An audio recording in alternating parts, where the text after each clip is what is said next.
Hi friends, welcome to Karanya's kitchen.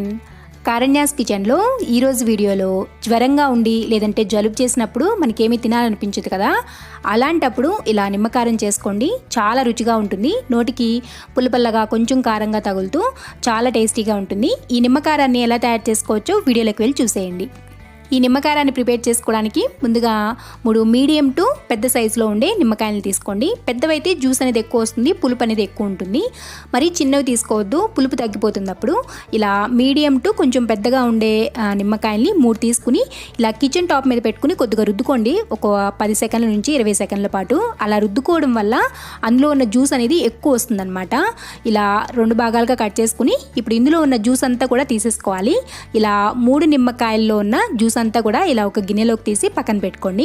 తర్వాత ముందుగా దీనికి పోపు అనేది ప్రిపేర్ చేసి పెట్టుకోవాలి. ఎందుకంటే పోపు అనేది చల్లారాలి కాబట్టి పోపును ప్రిపేర్ చేసుకోవడానికి స్టవ్ మీద ఇలా ఒక ప్యాన్ పెట్టుకుని అందులోకి 2 నుంచి 3 టేబుల్ స్పూన్ల వరకు నూనెను వేసుకోండి.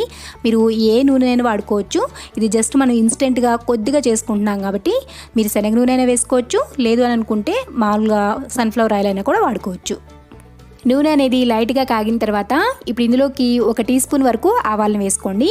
ఆవాలు వేసుకున్న తర్వాత ఇందులోనే 1 టీ స్పూన్ వరకు జీలకర్రను కూడా వేసుకోండి.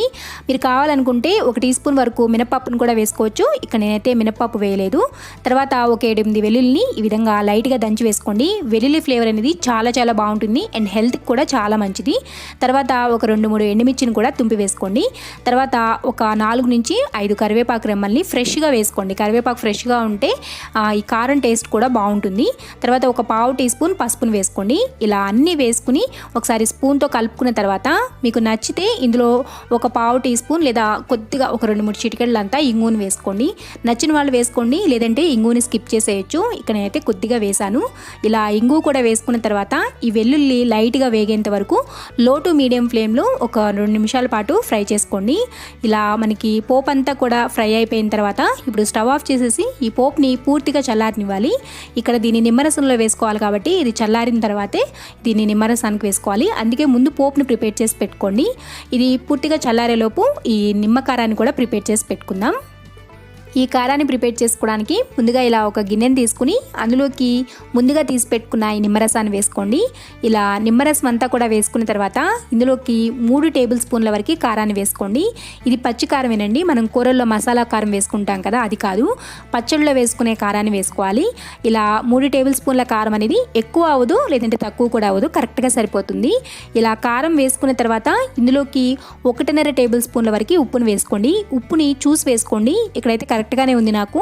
మీకు మీ టేస్ట్కి తగినంత ఫస్ట్ అయితే 1.5 టేబుల్ స్పూన్ వేసుకోండి. సరిపోలేదు అని అనుకుంటే పచ్చడి కలుపుకున్న తర్వాత టేస్ట్ చేసి కొద్దిగా యాడ్ చేసుకోవచ్చు. తర్వాత ఒక 1/2 టీ స్పూన్ అంతా మెంతి పొడిని వేసుకోండి. తర్వాత 1 టీ స్పూన్ అంతా జీలకర్ర పొడిని వేసుకోండి. ఇలా అన్నీ వేసుకున్న తర్వాత ఒకసారి స్పూన్తో ఈ నిమ్మరసంలో ఈ ఉప్పు కారం అన్నీ కూడా చక్కగా కలిసేటట్లు కలుపుకోవాలి. ఇలా కలుపుకుంటే మనకి ఇప్పుడు ఇది రెడీ అయిపోతుంది. ఇప్పుడు దీన్ని పోపులోకి వేసుకోవడమే. మీరు కావాలంటే పోపుని ఇందులో అయినా వేసుకోవచ్చు, కానీ నాకు ప్యాన్లో వేసుకుంటే కొంచెం టేస్ట్ అనేది ఎన్హాన్స్ అవుతుంది అనిపించింది, అందుకే నేను అలా వేసాను. మీరు కావాలంటే పోపుని డైరెక్ట్గా ఈ గిన్నెలోకి వేసుకోవచ్చు.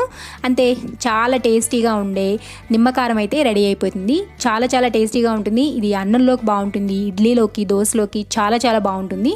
చూసారు కదా నిమ్మకారాన్ని ఎలా తయారు చేసుకోవచ్చో. నోటికి ఏది తినబుద్ధి కానప్పుడు, ఏది సహించినప్పుడు ఇలా ట్రై చేయండి, చాలా బాగుంటుంది. మీకు ఈ వీడియో కానీ నచ్చినట్లయితే వీడియోని లైక్ చేయండి. ఈ వీడియోని మీ ఫ్రెండ్స్కి, రిలేటివ్స్కి షేర్ చేయండి. మరిన్ని ఎమ్మీ అండ్ టేస్టీ రెసిపీస్ కోసం కారణ్యాస్ కిచెన్ని సబ్స్క్రైబ్ చేసుకోండి అండ్ పక్కనే ఉన్న గంట సింబల్ని కూడా నొక్కండి. Thanks for watching.